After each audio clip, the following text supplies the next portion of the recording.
अस्सलाम वालेकुम। Welcome lecture number 41 में। और इस सेक्शन का आखिरी हमारे पास टॉपिक इसके बाद रहता है जिसमें हम इंशाल्लाह एक फ़ेवरेट प्लेसेस ऐप बनाएंगे।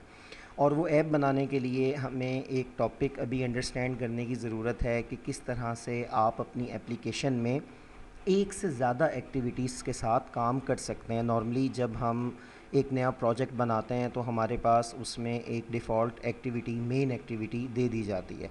लेकिन अगर हम मज़ीद एक्टिविटीज़ ऐड करना चाहें, मल्टीपल एक्टिविटीज़ के दरमियान डाटा ट्रांसफ़र करना चाहें, तो ये सारी की सारी चीज़ें हम अंडरस्टैंड करते हैं आज के लेक्चर में कि ये काम किस तरह से किया जाएगा। तो एंड्रॉयड स्टूडियो पर आते हैं और एक नया प्रोजेक्ट जो है वो हम यहाँ बनाते हैं। और यहाँ इसका नाम जो है वो मैं रखता हूँ एक्टिविटी डेमो। नेक्स्ट करते हैं, डिफ़ॉल्ट वैल्यूज़ ही सब चूज़ करेंगे और यहाँ से एम्प्टी एक्टिविटी ही हम चूज़ करते हैं इनिशियल एक्टिविटी के लिए, ताकि बाद में हम जब मज़ीद कोई एक्टिविटी ऐड करना चाहते हैं तो वो कोई भी एक्टिविटी फिर ऐड की जा सकती है। यहाँ आप देख सकते हैं कि ये एक्टिविटी मेन जो है हमें दी जाती है वर्किंग के लिए और इसमें एक डिफ़ॉल्ट टेक्स्ट व्यू होता है। अब सिंपली पहले तो हम ये देखते हैं कि किस तरह से आप एक नई एक्टिविटी ऐड कर सकते हैं। नई एक्टिविटी ऐड करने के लिए यहाँ जो हमारे पास प्रोजेक्ट पैन है, यहाँ जावा पर राइट क्लिक करते हैं। राइट क्लिक करने के बाद न्यू में आते हैं और न्यू में यहाँ ये एक्टिविटी मौजूद है। यहाँ ये डिफरेंट एक्टिविटीज़ हैं, ये तकरीबन वही एक्टिविटीज़ हैं जो हमें स्टार्ट में जब हम कोई नया प्रोजेक्ट बनाते हैं हमें वहाँ नज़र आती हैं। लेकिन आप अगर यहाँ गैलरी पर क्लिक करेंगे तो सेम आपके सामने वही व्यू आ जाएगा। बाकी एक्टिविटीज़ तो हम अपनी रिक्वायरमेंट के मुताबिक ऐड कर सकते हैं। यहाँ एम्प्टी एक्टिविटी में और बेसिक एक्टिविटी में, क्योंकि बेसिक एक्टिविटी में भी नॉर्मली देखा जाए तो इस बटन के अलावा हमारे पास कोई ऐसी इनिशियल चीज़ नहीं होती ज़ाहिरी तौर पर, लेकिन जब हम इन्हें ऐड करते हैं और एक्टिविटीज़ के दरमियान मूव करते हैं तो इन दोनों में एक बड़ा बेसिक डिफरेंस है। फ़र्स्ट ऑफ़ ऑल मैं दोबारा यहाँ एक एम्प्टी एक्टिविटी ही ऐड करता हूँ। हम नेक्स्ट करते हैं। यहाँ से हमने एक्टिविटी का नाम पूछा जा रहा है। आप एक्टिविटी का नाम कोई भी रख सकते हैं, सिर्फ एक चीज़ का ख्याल रखिएगा कि आप जो नाम एक्टिविटी का रखते हैं उस नाम से ही हमारे पास एक जावा फाइल क्रिएट होती है, उसमें उसी नाम से एक क्लास क्रिएट होती है। तो नाम आप जो भी रखें उन रूल्स को मद्देनज़र रखते हुए रखें जिन रूल्स के तहत हम जावा में किसी क्लास का नाम रखते हैं, क्योंकि उसी नाम से हमारे पास फिर उस फाइल का नेम भी होता है। तो यहाँ मैं इसका नाम रख देता हूँ सेकंड एक्टिविटी। स्पेस मैं इसमें नहीं दूंगा क्योंकि आप जानते हैं क्लास नेम में स्पेस नहीं होता। सेकंड एक्टिविटी, बाकी हर चीज़ हम यहाँ डिफ़ॉल्ट रहने देंगे और यहाँ से फ़िनिश कर देते हैं। तो जैसे ही आप फिनिश करेंगे तो यहाँ आप देख सकते हैं जैसे पहले हमारे पास मेन एक्टिविटी डॉट जावा है और उसके साथ activity underscore main dot XML है। इसे मैं यहाँ से ड्रैग करके साथ कर लेता हूँ। तो ये जावा फाइल है और इसके साथ ये हमारे पास एक्सएमएल फाइल है। इसी तरह से अब ये सेकंड एक्टिविटी डॉट जावा है और यहाँ हमारे पास activity underscore second dot XML है। इसका जूम साइज़ जो है वो ज़्यादा है, जूम साइज़ हम इसका कम कर लेते हैं ताकि ये हमारे पास नॉर्मल साइज़ में नज़र आना शुरू हो जाए। यहाँ कंस्ट्रेंट लेआउट नए वर्जन में आप जानते हैं कंस्ट्रेंट लेआउट मौजूद है। मैं यहाँ आपको मेथड बता भी देता हूँ कि अगर कंस्ट्रेंट लेआउट के साथ काम करने में आप कंफर्टेबल नहीं फ़ील करते तो इसे दोबारा से रिलेटिव लेआउट में किस तरह से चेंज किया जा सकता है। बहरहाल अब मेन एक्टिविटी डॉट जावा, इसमें भी अगर आप कोड देखें तो हम पहले डिस्कस कर चुके हैं public class main activity extends app compact activity. अगर आप सेकंड एक्टिविटी डॉट जावा में आते हैं तो यहाँ भी हमारे पास क्या होगा, public class second activity extends app compact activity. ये main activity dot Java linked है activity underscore main dot XML से। यहाँ कोड में भी आप देख सकते हैं कि सेट कंटेंट व्यू, इसका कंटेंट व्यू हमारे पास क्या है, resource dot layout dot activity underscore main, ये एक्टिविटी अंडरस्कोर मेन। इसी तरह अगर आप सेकंड एक्टिविटी डॉट जावा में आते हैं, इसका हमारे पास कंटेंट व्यू है resource dot layout dot activity underscore second, ये एक्टिविटी अंडरस्कोर सेकेंड हमारे पास यहाँ मौजूद है। तो सिंपल हम यहाँ एक बटन लगाते हैं। फ़र्स्ट ऑफ़ ऑल ये डिफ़ॉल्ट टेक्स्ट व्यू मैं यहाँ से ख़त्म कर देता हूँ और ख़त्म करने के बाद मैं एक बटन ड्रैग करता हूँ और वो बटन मैं यहाँ लगा देता हूँ। और सिंपल हम करेंगे क्या कि जैसे ही आप इस बटन पर क्लिक करेंगे तो क्लिक करने से हम मूव कर जाएंगे सेकंड एक्टिविटी पर। तो यहाँ आकर इस बटन का जो टेक्स्ट है वो चेंज कर लेते हैं और यहाँ सेकंड एक्टिविटी लिख देते हैं, क्योंकि हम मज़ीद एक्टिविटीज़ भी ऐड कर सकते हैं और ज़रूरी नहीं है बटन पर क्लिक करने से हो। आप किसी भी आइटम के साथ जो ऑन क्लिक अटैच करते हैं आप न्यू एक्टिविटी पर जाने का कोड लिख सकते हैं। बहरहाल यहाँ मैं इसका नाम जो है वो कर देता हूँ सेकंड एक्टिविटी। अब हमारे पास इस बटन का जो नेम है वो चेंज हो गया, सेकंड एक्टिविटी हो गया। अब सेकंड एक्टिविटी पर आने के बाद हम मेन एक्टिविटी डॉट जावा में आते हैं और इस मेथड के लिए कोड लिखते हैं पब्लिक वॉइड, और यहाँ में सेकंड एक्टिविटी व्यू क्लास का ऑब्जेक्ट हम इसमें पास करते हैं। और अब यहाँ हम किस तरह से मूव करेंगे, हमारे पास एक क्लास है इंटेंट। इंटेंट क्लास हमें ये फैसिलिटी देती है कि आप डिफरेंट एक्टिविटीज़ के दरमियान स्विच करवा सकें और एक्टिविटीज़ के दरमियान डेटा सेंड और रिसीव कर सकें। इसका हम एक ऑब्जेक्ट बनाते हैं इंटेंट के नाम से ही, is equal to new intent. अब यहाँ आपने दो चीज़ें देनी होती हैं। सबसे पहली चीज़ करंट एप्लीकेशन का कॉन्टेक्स्ट, तो हम यहाँ दिस यूज़ कर लेते हैं। सेकंड, हमने उस क्लास का नाम देना होता है जिस एक्टिविटी पर हम मूव करना चाहते हैं, तो वो हमारे पास है सेकंड एक्टिविटी डॉट क्लास। जब आप ये ऑब्जेक्ट क्रिएट करेंगे फिर मूव करने के लिए जस्ट हमने यहाँ मेथड यूज़ करना है स्टार्ट एक्टिविटी, और स्टार्ट एक्टिविटी में हम ये इंटेंट का ऑब्जेक्ट पास कर देंगे। अब यहाँ एक्टिविटी मेन में आते हैं और यहाँ आने के बाद हम इस बटन को सिलेक्ट करते हैं और सिलेक्ट करने के बाद इसका जो ऑन क्लिक है उस ऑन क्लिक के साथ हम अटैच कर देते हैं इस मेथड को। और ये मेथड आने में प्रॉब्लम दे रहा है तो हम इसे यहाँ से अटैच कर देते हैं। हम व्यू ऑल प्रॉपर्टीज़ में जाते हैं और यहाँ ये जो ऑन क्लिक है, ऑन क्लिक में सेकंड एक्टिविटी का यहाँ नाम लिख देते हैं।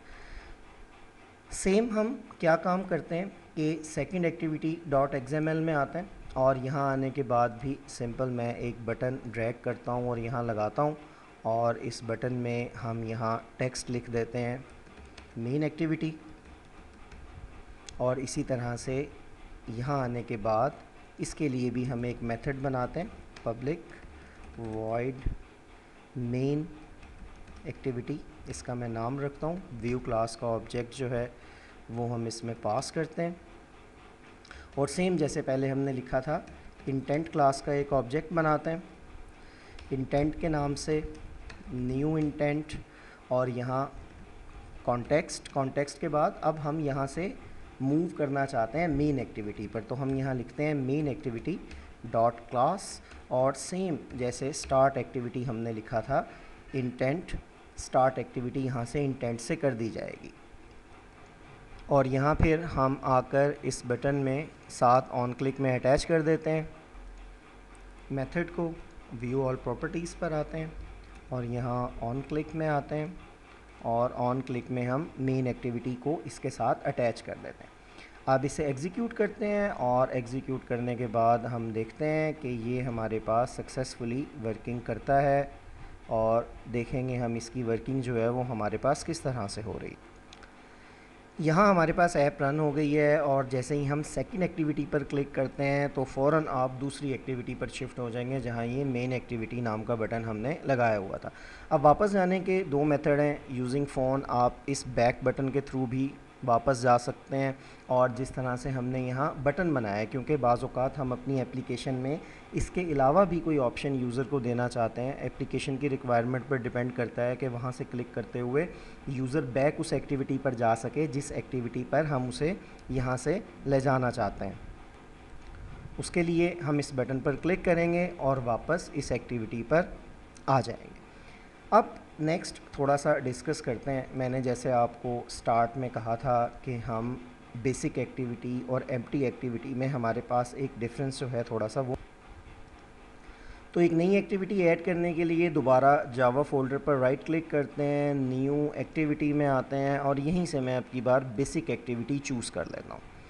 अब यहाँ बेसिक एक्टिविटी जो हमने चूज़ की है इसका नाम भी लेट से मैं बेसिक एक्टिविटी ही रख लेता हूँ। यहाँ हमारे पास देखें एक ऑप्शन है हायरार्किकल पेरेंट का, और यहाँ जो आपको डायग्राम इसकी एक साथ नज़र आ ये एरो का एक बैक एरो टाइप बटन मौजूद है। बेसिकली जैसे ही हम ये बटन प्रेस करते हैं तो हम यहाँ वापस अपनी एप्लीकेशन में मौजूद किसी एक्टिविटी तक पहुँच जाते हैं। अब वो एक्टिविटी कौन सी एक्टिविटी होगी, उस एक्टिविटी को हम यहाँ हायरार्किकल पेरेंट में देते हैं। तो आप यहाँ इस बटन पर क्लिक करें। अब जैसे ही आप इस बटन पर क्लिक करेंगे तो इस एक्टिविटी के अलावा अब तक जितनी एक्टिविटीज़ आपकी ऐप में मौजूद हैं वो यहाँ लिस्ट हो जाएंगी। मैं लेट से यहाँ से इसे मेन एक्टिविटी पर ही वापस लेकर जाना चाहता हूँ, तो मेन एक्टिविटी को मैं सिलेक्ट करता हूँ, ओके करता हूँ। अब इसकी हायरार्किकल पेरेंट है मेन एक्टिविटी और हम यहाँ से इसे फिनिश कर देते हैं।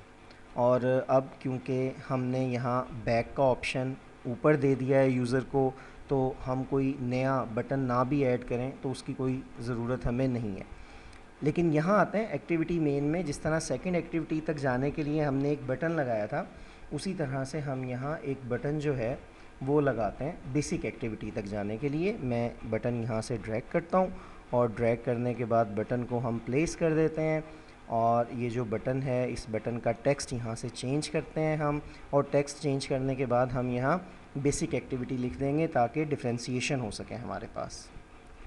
बेसिक एक्टिविटी मैं यहाँ लिख देता हूँ और फिर यहाँ मेन एक्टिविटी डॉट जावा में आते हैं और सेम वैसे ही जैसे आपने ऊपर एक मेथड बनाया है हम यहाँ इसके लिए एक मेथड बनाते हैं, पब्लिक वॉइड बेसिक एक्टिविटी। मैं इस मेथड का नाम रखता हूँ और यहाँ हम जो इंटेंट बनाएंगे अब की बार उसमें जो हम क्लास नेम लिखेंगे वो हम लिखेंगे बेसिक एक्टिविटी का। तो यहाँ कॉन्टेक्स्ट पास करते हैं और कॉन्टेक्स्ट पास करने के बाद बेसिक एक्टिविटी डॉट क्लास, और यहाँ फिर हम सेम पहले की तरह स्टार्ट एक्टिविटी इंटेंट लिख देते हैं। और आखिरी काम हमारा रह जाता है कि इस बटन के साथ जो ऑन क्लिक है उसमें हम इस मेथड को अटैच कर देते हैं।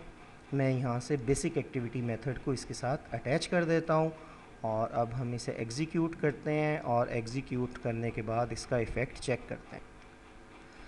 फ़र्स्ट ऑफ़ ऑल तो कंस्ट्रेंट लेआउट के मुतल्लिक मैं आपको ये चीज़ समझाना चाहता हूँ कि देखें यहाँ हमने जो बटन्स थे वो अलग अलग लगाए थे, इसीलिए मैंने अभी नेक्स्ट सेटिंग अप्लाई नहीं की थी ताकि एक बार ये एग्जीक्यूट हो जाए और आप किसका इफ़ेक्ट देखें। लेकिन यहाँ आप देख रहे हैं दोनों बटन्स एक दूसरे को ओवरलैप कर रहे हैं, मतलब हमें स्क्रीन ओरिएंटेशन उस तरह से नज़र नहीं आ रही जिस तरह से हमें यहाँ अपनी XML फाइल के डिज़ाइन लेआउट में नज़र आ रही है।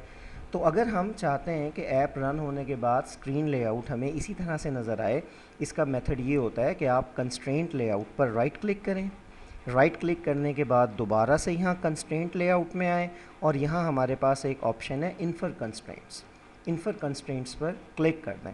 अब जब हम इसे रीरन करेंगे तो इसके रीरन होने के बाद हमें जो बटन्स हैं ये देखें आप वो प्रॉपर वैसे नज़र आएंगे जैसे हमारे पास यहाँ डिज़ाइन लेआउट में बटन्स नज़र आ रहे हैं। अब यहाँ सेकंड एक्टिविटी को तो हम पहले भी टेस्ट कर चुके हैं कि आप सेकंड एक्टिविटी पर आते हैं, यहाँ से मेन एक्टिविटी पर आ जाते हैं। अब बेसिक एक्टिविटी पर क्लिक करते हैं।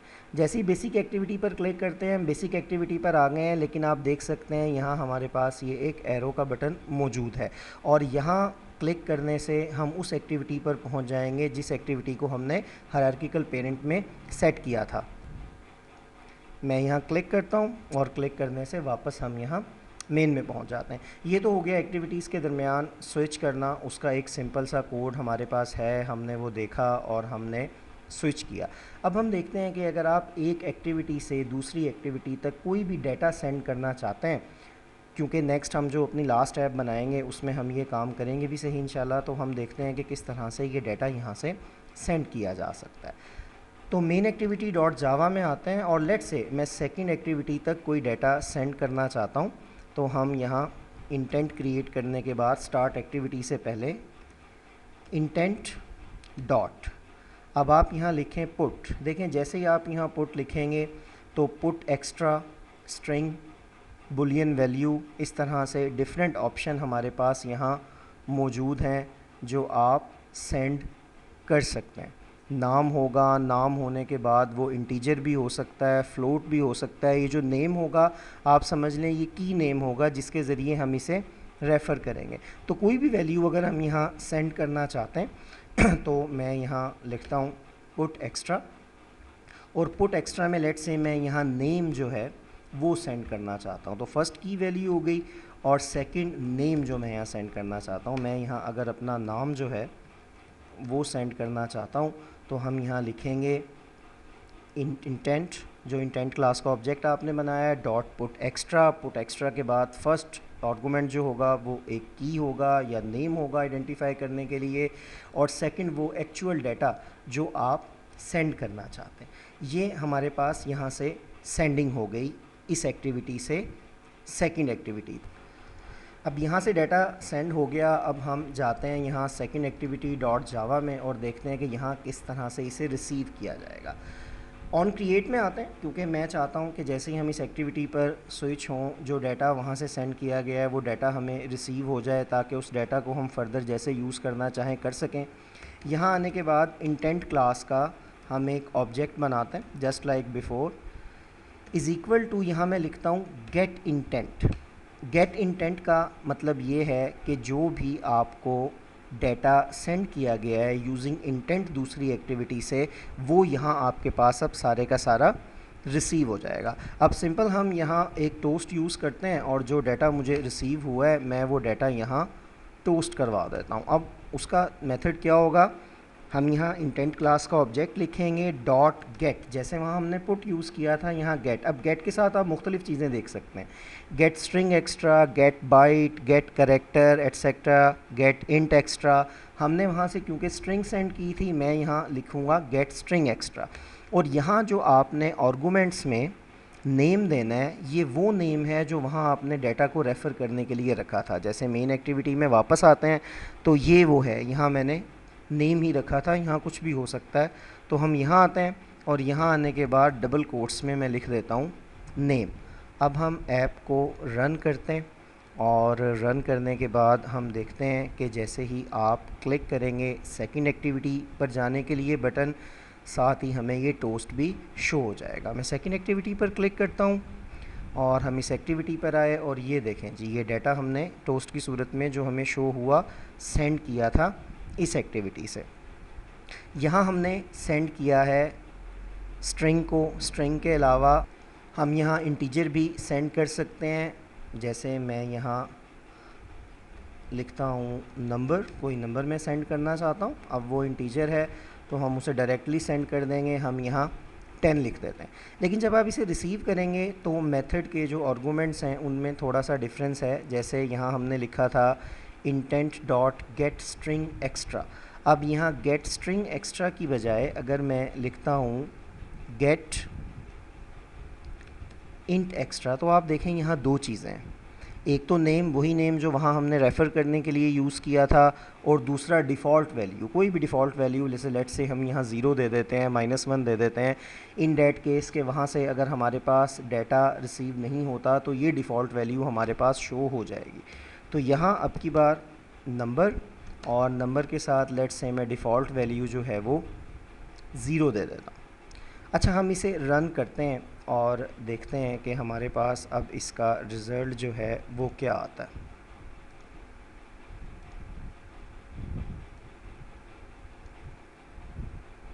ऐप हमारे पास एग्जीक्यूट हो गई। मैं सेकंड एक्टिविटी लिखता हूँ, यहाँ हमारे पास आ गया कि ये स्टॉप हो गया। इसकी रीज़न हमारे पास यहाँ सामने मौजूद है, और पॉज द वीडियो और चेक करें क्या आप उस रीज़न को अंडरस्टैंड करते हैं।